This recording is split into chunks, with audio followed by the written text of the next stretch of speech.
Welcome to the Hall Hotline. Honest conversations on faith, family, work, and the challenges that shape us. Because just as iron sharpens iron, life sharpens us. Stand firm. Answer the call. Live with purpose. Today's episode is part 2 of a 3-part interview. If you missed part 1, please make sure to go back and check out yesterday's episode.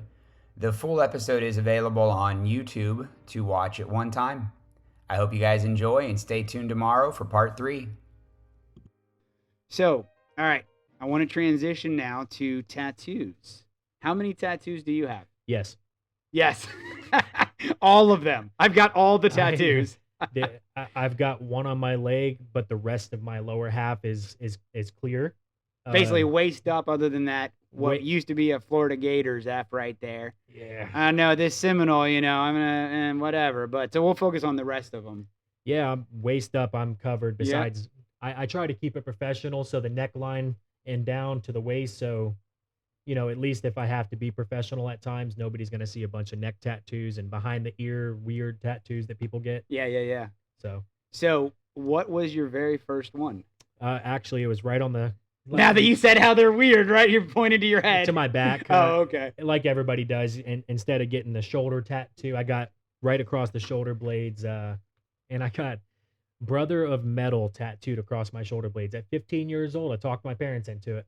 Nice. Yep. I was 16. Mine was on the shoulder. Typical spot. Yeah, that was the first one. And then the ankle one with the Superman tattoo was next. Yeah, that was number 2. So which tattoo means the most? And is it your favorite, or which one's your favorite?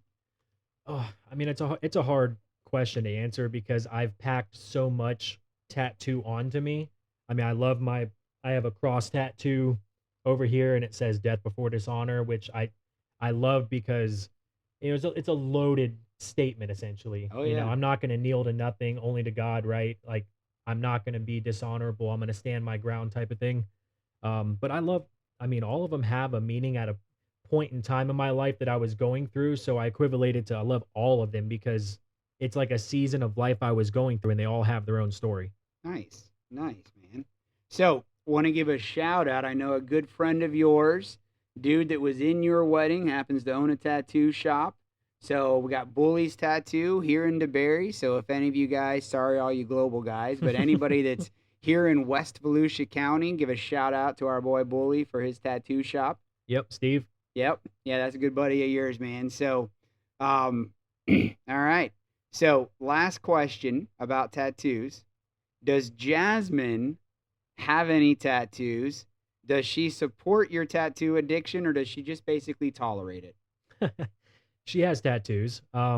We actually both have the same tattoos of my dog that we put down. The boxer. We got the paw prints on us of. Oh, that's cool. Almost all of our dogs. We didn't get the last one. We stopped getting tattoos due to the metal that was in tattoos, trying to clean the body up.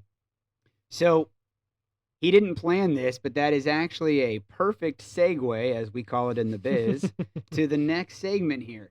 So my good friend Nick knows a lot about health, obviously, a lot of things. He just mentioned metal in the body. So my next segment is called Health Rabbit Holes. So we're going to use the term conspiracy theorist, but when conspiracies keep coming true, it's no more a conspiracy theory, right? So you've told me some interesting health rabbit holes that you've gone down over the year. And so I was going to ask what got you interested in these, but let's start with the metal first. Mm-hmm. So you've taught me a lot about different things that are in our bodies that we might not even be aware of, metal being one of them. We've obviously added metal to our own bodies with the tattoos, but we've talked about parasites and the parasite protocol, and I've done that. So spend a couple minutes. I want you to tell me about some of the things that we have in our bodies that we're not even paying attention to and what we can do about those. I mean, we're loaded with everything under the sun. For easy terms, your body has parasites, your body has heavy metals, a lot of chemicals. Every day we come in contact with chemicals. Washing your hands with soap, there's chemicals in there, and we don't even read the ingredients to what we put on our body, right? all the way down to even radiation poisoning. We sit in front of, we got microphones Yeah. in front of our face, phones in front of our face, TVs all day long, computers at work. So there are so many toxins that we are exposed to on a daily basis that we don't even really realize are toxins, like radiation, for example. Nice. So how can we combat that? What can we do? I'm going to go back to the chopping the tree down method, just one chop at a time. Focus on one thing you want to clean your body up of and just give it a try. Let's say heavy metals. I'm covered in tattoos, so my first task was cleaning up the heavy metals. I knew right away that I needed to get some of these metals out of my system. So obviously I did some deep diving down the rabbit holes and came across a very good holistic doctor essentially, and came in contact with him and Now, is that Dr. Jason Dean, that one? yeah, Dr. Jason Dean and his wife, fantastic. Not trying to plug them, but No, we plug away, man. If they're good people helping you out, dude, I'm all about that at the Hall Hotline. 100%. Dr. Jason Dean, he's located out of Longwood, Florida, for all you locals. Fantastic doctor, super genius when it comes to parasites, holistic healing, kinesiology, just natural things within the body. Definitely go give him a shout and just name drop me. Yeah. No, I did the parasite, the full moon protocol, did one round. Need to order a second, get back on that. Courtney's going to do it. And I'll tell you, for those, it's about 30 days for that full moon parasite protocol, the whole, I don't know what the word is, the whole cycle or whatever you would call it. And, really 3 or 4 days into that, I'm not going to lie, I was in the bathroom a lot. It just flushes that stuff out, man. But I'll tell you, week 2, week 3, I was feeling great. And, I've been off it for a couple of weeks now, and you can feel the difference. You really can. Absolutely. So I definitely think that is great advice. Make sure you guys check out, and it doesn't have to be Dr. Dean. There's plenty of different things out there, but definitely flushing the metals out of your body, flushing the parasites. What other things should we try to get out? I mean, you got everything. Chemicals, there's microplastics that people don't know about. Every time you open a bottle of water, plastic bottle of water, there's microplastics that are in with that. Every bit of food that we eat is usually in some form of a plastic baggie, a plastic container. A lot of these microplastics you don't even know about damage the body internals, when it comes to reproduction, organs in the body and everything. And I do think that the microplastics are becoming more like commonly discussed because I hear about that. I saw a news story the other day where a teenager just came up with some invention that removes like 90-something% of microplastics from whatever the article was. Right. But I do feel like more people are, and I don't know if it was because of COVID and, in 2020, everybody that listens globally, we all know about COVID, the dumpster fire of a year 2020 and 2021 were in a lot of health ways. Yeah.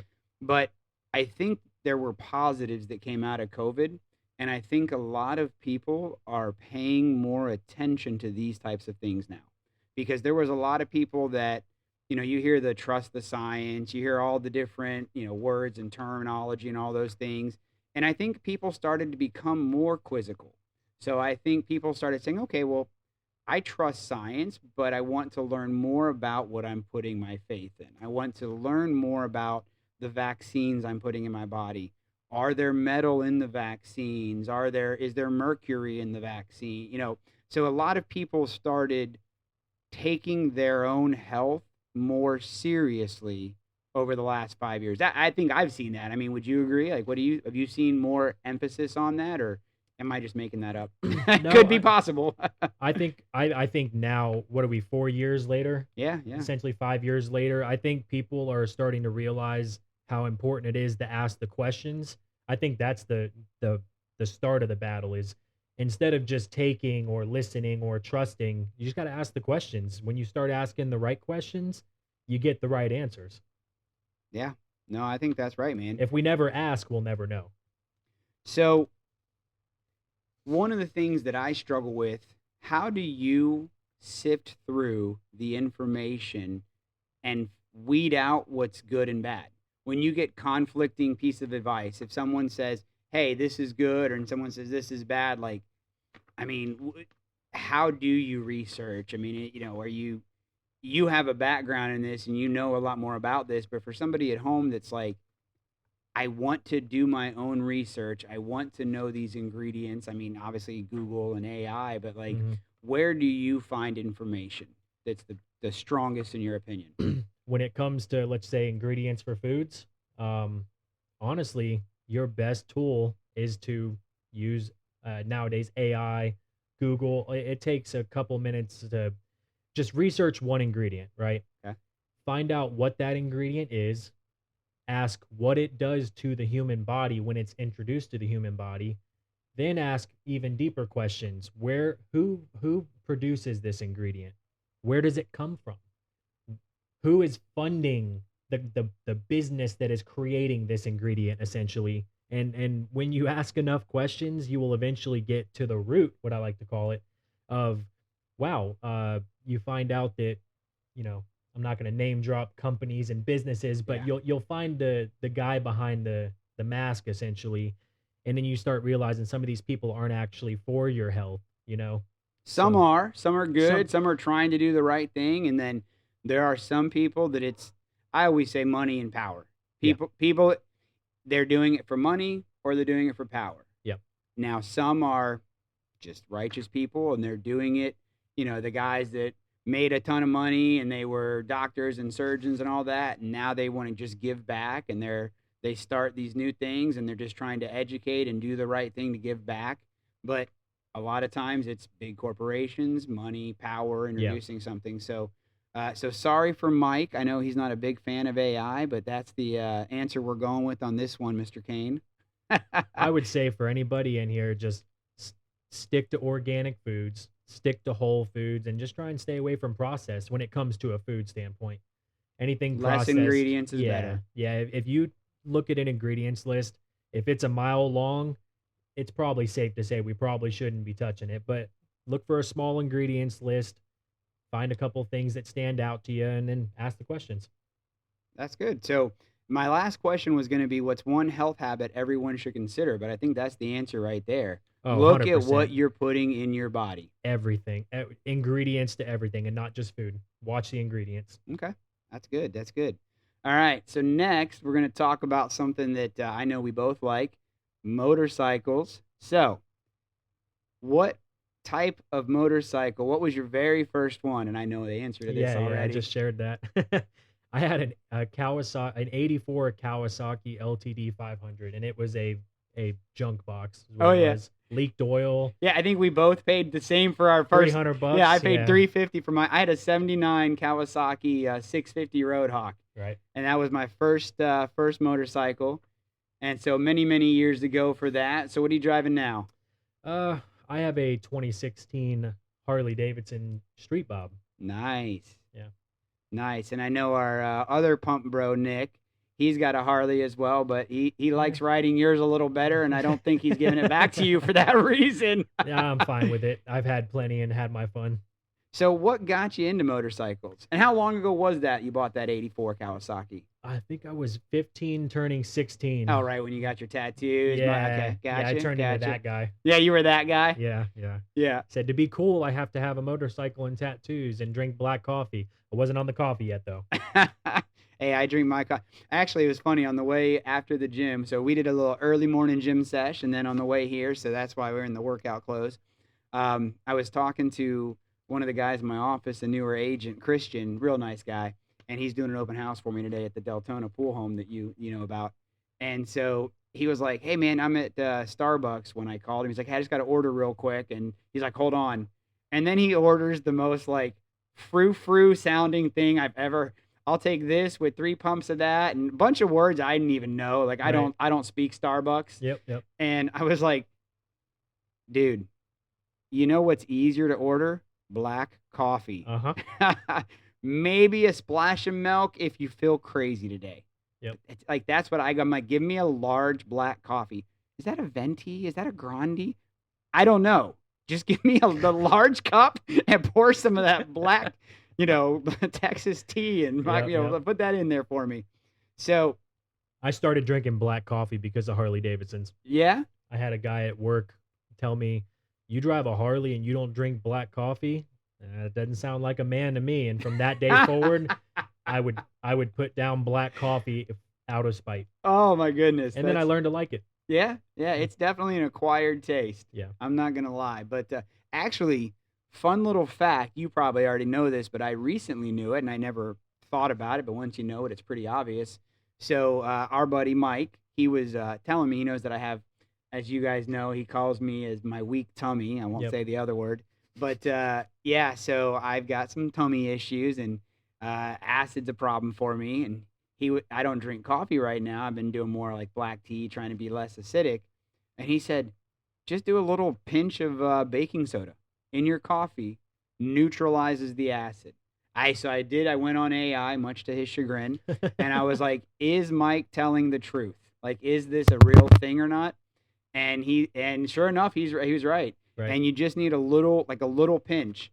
And so I actually was like, well, how much is a pinch, right? I've got bigger fingers. You He's might have grabbing little fingers. tablespoons over here. So my wife, I never knew this. We have measuring spoons that actually have the word dash Yep. and smidgen and pinch. It's an official measuring spoon. Never knew The I had pinch them. is that big. Oh yeah, it's a little bitty guy. And I was like, man, I'm putting like a 1 tablespoon. Uh-huh. I'm overdoing it. There's no acid. So for those of you that might have acid problems, you learned something today. Add a smidgen, dash, or pinch, official sizes, to your morning coffee. Official. You're welcome.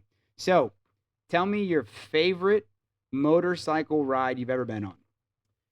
I'll be honest with you, I haven't done a lot of long rides. Never done Tail of the Dragon or like a lot of these guys have. I'm kind of local here, but going around the Daytona Loop is fine. That's a fun ride. It's a nice scenic route.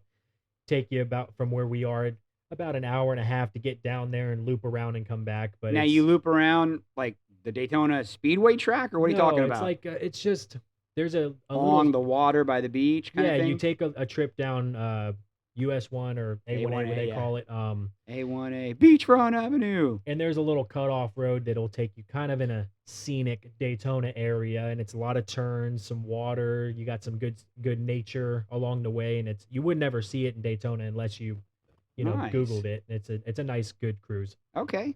What have you ever had, and if you have, what was your scariest moment on a bike?